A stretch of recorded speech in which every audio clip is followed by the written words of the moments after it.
Yop les copains, j'espère que vous allez bien et aujourd'hui on se retrouve pour une nouvelle vidéo pour parler sport bien sûr, mais surtout vélo. Et oui, l'actualité du cyclisme sur route est très chaude ces derniers temps et comme il y a 10 jours, pour le cyclisme actu numéro 1, on va se retrouver aujourd'hui pour traiter de tout ce qui fait l'actualité du vélo sur route, à commencer par la suite des courses par étapes et bien sûr la fin des courses préparatoires au deuxième monument de la saison. Et oui, parce qu'en fin de vidéo, on parlera du Tour des Flandres qui aura lieu le 2 avril prochain, c'est-à-dire ce dimanche sur les antennes d'Eurosport JCN ou de France Télévisions. On va bien sûr analyser le parcours, on parlera également des forces en présence et comme pour Milan-San Remo, on se laissera bien sûr aller à un petit pronostic histoire de se jeter à l'eau. Mais d'abord parlons du Tour de Catalogne, et oui, direction l'Espagne où Remco Evenepoel et Primož Roglič ont croisé le fer la semaine passée et le week-end dernier, les deux derniers protagonistes de la Vuelta de España remportée par Remco Evenepoel qui avait vu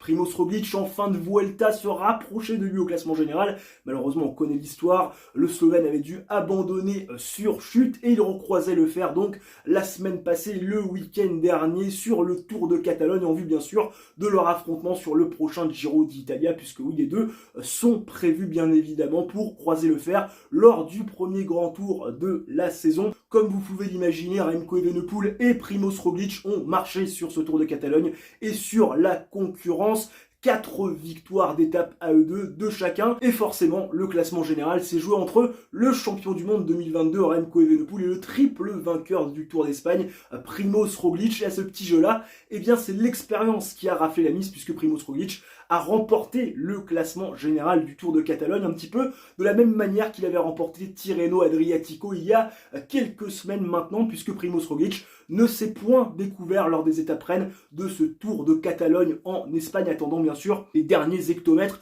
et un dernier sprint, le cul sur la selle, plein de puissance pour aller prendre les victoires d'étape et les bonifs qui vont avec. Pourtant, Remco Evenepoel paraissait aussi fort, voire peut-être plus que Primož Roglič, mais il a peut-être chassé plusieurs lièvres aussi à la fois. Remco Evenepoel voulant le classement général et les victoires d'étape. On l'a vu plusieurs fois essayer de décrocher Primož Roglič, notamment dans l'étape reine, amenant le sprint au Slovène. Et forcément, vous l'imaginez, ça a été du caviar pour l'ami Primož Roglič qui, lors de l'étape reine de ce Tour de Catalogne, a pris la victoire d'étape, les bonifications qui vont avec, et puis surtout a réussi à lâcher dans les derniers hectomètres Remco Evenepoel qui avait beaucoup trop donné. Bref, un Primož Roglič qui a fait jouer son expérience à sa séance de course pour aller remporter la mise sur le Tour de Catalogne, prenant du même coup et au passage peut-être un petit ascendant psychologique sur Remco Evenepoel qui sera bien sûr son adversaire principal lors du Giro d'Italia. À noter les très bonnes performances de Lenny Martinez lors de ce Tour de Catalogne qui est allé chercher une belle 6e place, si je ne dis pas de bêtises, sur l'étape reine et qui est allé chercher une 12e place au classement général et puis bien sûr aussi le top 10 du vainqueur du Tour de l'Avenir 2022, un jeune belge dont je ne me risquerai pas à prononcer le nom. Vous avez bien sûr sa photo qui s'affiche également. Bref, la jeunesse qui a été aussi au rendez-vous sur le Tour de Catalogne. Passons bien sûr maintenant aux courses préparatoires du Tour des Flandres, deuxième monument donc de la saison qui aura lieu, je l'ai dit en préambule de cette vidéo, le 2 avril prochain, c'est-à-dire ce dimanche sur les antennes d'Eurosport JCN et de France Télévisions. Des courses préparatoires qui ont été très intéressantes à suivre, bien évidemment, pour analyser les forces en présence et puis surtout pour juger de l'état de forme des principaux favoris et autres outsiders. Bien évidemment, on a eu un incroyable Grand Prix E3 avec les trois fantastiques Tadej Pogačar, Mathieu Van Der Poel et Wout van Aert qui ont bien évidemment écœuré la concurrence. Ça s'est joué dans un sprint à 3 en petit comité. À ce jeu-là, c'est Wout van Aert qui a bien sûr raflé la mise, qui prend sa revanche du même coup sur Mathieu Van Der Poel qui l'avait battu lors des championnats du monde de cyclocross sur la dernière ligne droite. Wout van Aert qui paraissait pourtant moins fort que Pogačar et Mathieu Van Der Poel, mais qui s'est accroché dans les monts et dans les principales difficultés pour aller disposer de ses adversaires sur la dernière ligne droite. Un Mathieu Van Der Poel qui peut peut-être avoir quelques regrets puisque le garçon semblait avoir tiré un petit peu trop gros en termes de braquet. Donc Wout van Aert qui prend la victoire au GPE3 et qui va aussi quelque part confirmer les bonnes habitudes de la Jumbo-Visma qui s'était déjà imposée en février dernier sur le circuit de Nieuwsblad avec Dylan Van Baarle, le nouveau compagnon de Pauline Ferrand-Prévot, et cette équipe de la Jumbo-Visma qui a enchaîné derrière sur Gunwale Game et également sur À travers la Flandre, les deux dernières classiques World Tour avant le premier monument pavé de la saison, puisque Christophe Laporte, le français de la Jumbo-Visma, vainqueur d'étape sur le Tour de France l'année dernière, vice-champion du monde 2022, qui va chercher la victoire sur Gunwale Game et également sur À travers la Flandre. Gunwale Game qui a été un petit peu un cadeau de Wout van Aert, qui est parti avec l'ami Christophe Laporte à quelques encablures de la fin de la course et qui derrière a offert à son équipier français la victoire. Un petit cadeau sympa que n'était pas obligé de donner Wout van Aert, mais Wout van Aert, on le sait, c'est un très grand coureur, un très grand homme aussi, bien évidemment. Le garçon n'hésite pas à remercier ses équipiers et donc à laisser la victoire à Christophe Laporte sur Gunwale Game, ce qui a suscité forcément, vous l'imaginez, la colère des Belges. Mais Christophe Laporte a rappelé au bon souvenir de ce Gunwale Game directement sur À travers la Flandre. C'était hier mercredi, prouvant, si besoin en était, qu'il faisait partie des hommes forts de ce début de saison sur les classiques flandriennes. Il a pris un bon groupe avec Tish Benoît, son équipier belge de la Jumbo-Visma, profitant du travail des membres de ce groupe de tête et notamment de Stefan Kung et de Valentin Madouas, les coureurs de la Groupama FDJ. Et puis finalement, dans les derniers kilomètres, à 3 km 600 de l'arrivée, si je ne dis pas de bêtises, il pose un sac, personne n'est capable de le suivre. Stefan Kung essaie de prendre sa roue, il baisse la tête et derrière, tel un pistard, Christophe Laporte va aller chercher les 3 derniers kilomètres en solitaire et franchir la ligne d'arrivée en vainqueur, remportant donc une deuxième grande classique flandrienne en l'espace de 3 jours. Christophe Laporte qui rêvait d'en accrocher seulement une à son palmarès, il est allé en chercher 2 en l'espace de moins d'une semaine et forcément il fera office de gros outsiders sur le Tour des Flandres, même si forcément vous l'imaginez, il aura surtout un statut d'équipier pour Wout van Aert comme Dylan van Baarle et bien sûr Tish Benoît, le Belge qui semble également extrêmement en forme. Un qui semble loin de sa forme optimale, c'est Julian Alaphilippe. Julian Alaphilippe, on avait un petit peu des doutes sur sa condition avant Milan-San Remo, j'en avais parlé dans le premier numéro de Cyclisme Actu. Julian Alaphilippe qui pourtant a réalisé un Milan-San Remo plutôt correct, qui a été à l'attaque notamment sur À travers la Flandre. Malheureusement, Julian était encore un petit peu trop juste pour aller chercher le groupe de tête et potentiellement la victoire finale sur ce À travers les Flandres, mais un Julian Alaphilippe qui quand même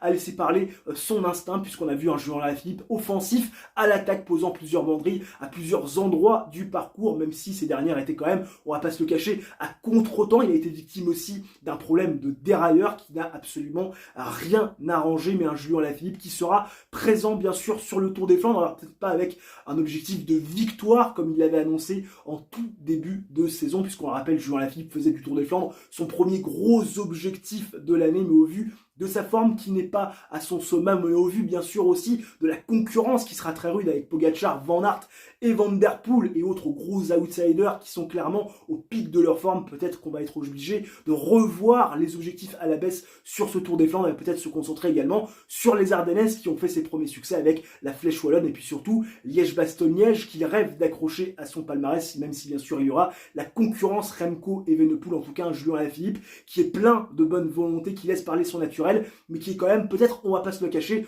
encore un petit peu trop juste pour jouer avec les hommes forts du peloton. Parlons maintenant des hommes forts du peloton et notamment de ceux qui vont se jouer la victoire sur le Tour des Flandres, puisque le Tour des Flandres, comme je l'ai dit et répété, ça sera dimanche le 2 avril prochain à suivre sur les antennes d'Eurosport JCN et de France Télévisions. Au programme 273 km à parcourir, 2185 mètres de dénivelé positif, 19 monts à franchir et bien sûr plein de secteurs pavés également à négocier. C'est ce qu'attend les coureurs lors du deuxième monument de la saison et le premier monument pavé dimanche prochain, avec bien sûr des forces en présence que vous connaissez, les 3 grands favoris, les 3 fantastiques, Tadej Pogacar, Mathieu Van Der Poel, Wout van Aert, placez-les dans l'ordre que vous voulez. C'est clairement les 3 hommes forts de ce début de saison. Pogacar toujours très bien placé, que ça soit sur Milan-San Remo, également sur le Grand Prix E3. Mathieu Van Der Poel, vainqueur du premier monument de l'année, également très bien placé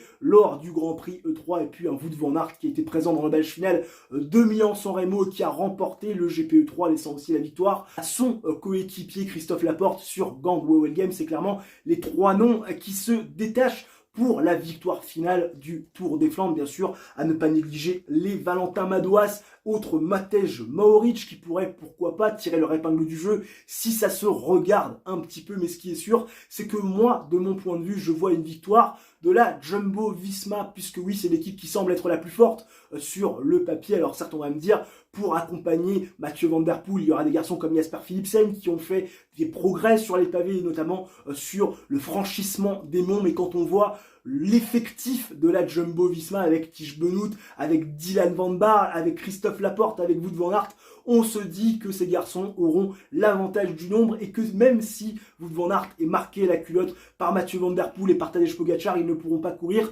tous les lièvres et ça pourrait pourquoi pas profiter en représentant des Jumbo-Visma, Tiesj Benoot,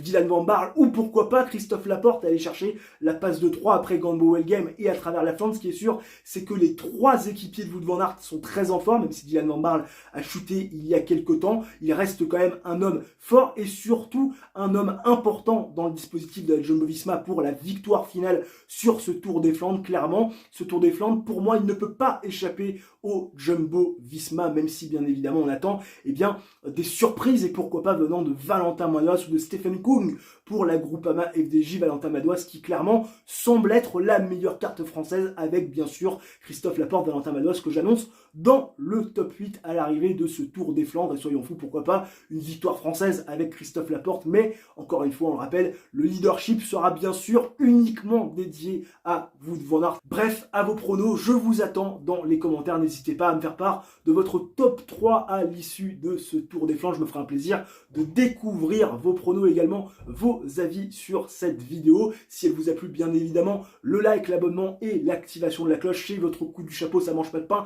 c'est totalement gratuit et ça aide au référencement de la chaîne. On se retrouve très prochainement, bien évidemment, pour une nouvelle vidéo de sport. D'ici là, portez-vous bien, ciao, bye bye et à la prochaine.